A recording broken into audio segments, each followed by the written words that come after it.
GT Holidays, South India's #1 travel brand. You know you are special when you're with GT Holidays. சில பேர் இருக்காங்க. நானே பேரை சொல்றேன், மாணிக்க தாக்கூர் இருக்காரு, ஜோதிமணிலாம் அவங்க எம்பி ஆயிட்டாங்க. அதனால இந்த வரவே எம்எல்ஏ ஆகலன்னு சொல்லி அதுல பங்கு வேணும் இதுல பங்கு வேணும்ன்றான்.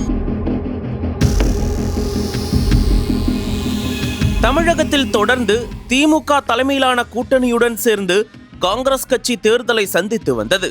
இந்த நிலையில்தான் திடீரென ஆட்சியிலும் அதிகாரத்திலும் பங்கு என்று தமிழக காங்கிரஸ் தலைவர்கள் ஆங்காங்கே பேசத் தொடங்கினர். மேலும் ஆட்சியில் பங்கு தராவிட்டால் காங்கிரஸ் திமுக கூட்டணியிலிருந்து விலகும் என்றெல்லாம் தகவல்கள் உலாவின. ஆனால் இது ஒரு பக்கம் தகவல் என்று சொல்லப்பட்டால் காங்கிரஸ் எம்பி மாணிக்கம் தாக்கூர் போன்றவர்கள் அதனை உறுதிப்படுத்தும் வகையில் பேசி வந்தனர். ஒரு கட்டத்தில் மாணிக்கம் தாக்கூர், திருச்சி வேலுச்சாமி போன்றோர் திமுகவை கடுமையாக விமர்சிக்கவும் தொடங்கினர்.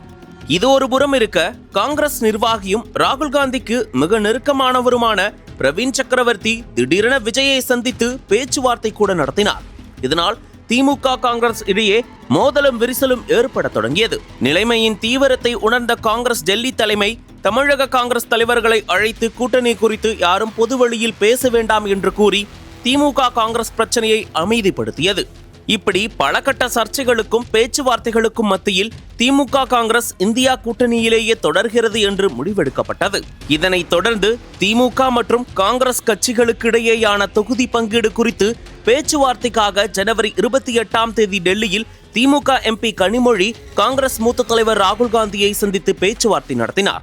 இந்த சமயத்தில் மதுரையில் ஒட்டப்பட்ட போஸ்டர் திமுக மற்றும் காங்கிரஸ் கட்சிகளுக்கிடையே பெரும் பரபரப்பை கிளப்பி இருக்கிறது.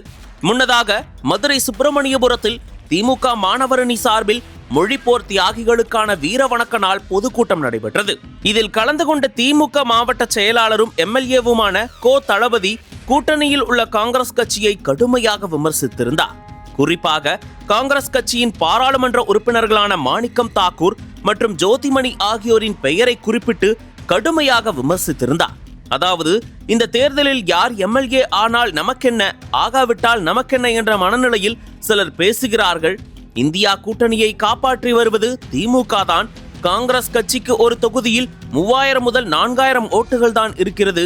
பூத் கமிட்டி கூட அமைக்க முடியாத கட்சிதான் காங்கிரஸ் என சாடி இருந்தார். இதற்கு பதிலளிக்கும் விதமாக மாணிக்கம் தாக்கூர் எக்ஸ் பதிவில், இந்த முறை மதுரை வடக்கு தொகுதியில் காங்கிரஸ் தான் போட்டியிட வேண்டும் என தலைவர் கார்கோவிடம் கோரிக்கை வைப்பேன். தன்மானம் காக்க சிலருக்கு பாடம் புகட்ட வேண்டும்.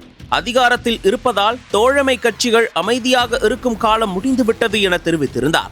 இதனால் கூட்டணி கட்சிகளுக்கிடையே ஏற்பட்டுள்ள மோதலால் அப்பகுதியில் இரு கட்சிகளை சார்ந்த நிர்வாகிகள் மற்றும் தொண்டர்களிடையே பெரும் சர்ச்சை வெடித்துள்ளது. இந்த அரசியல் மோதலுக்கிடையில் மதுரை வடக்கு சட்டமன்ற தொகுதியில் பல இடங்களில் மதுரை வடக்கு சட்டமன்ற வாக்காளர்களின் ஓட்டு காங்கிரசின் கை சின்னத்திற்கு என்ற வாசகங்களை கொண்ட போஸ்டர் ஒட்டப்பட்டுள்ளது. இவ்வாறு ஒட்டப்பட்ட போஸ்டர் திமுக மற்றும் காங்கிரஸ் கட்சியின் கூட்டணியில் ஒரு பதற்றத்தை ஏற்படுத்தியுள்ளது. அனல் பறக்கும் செய்திகளை அப்டேட் செய்து கொள்ள நக்கீரன் களத்தை இப்பவே சப்ஸ்கிரைப் பண்ணுங்க.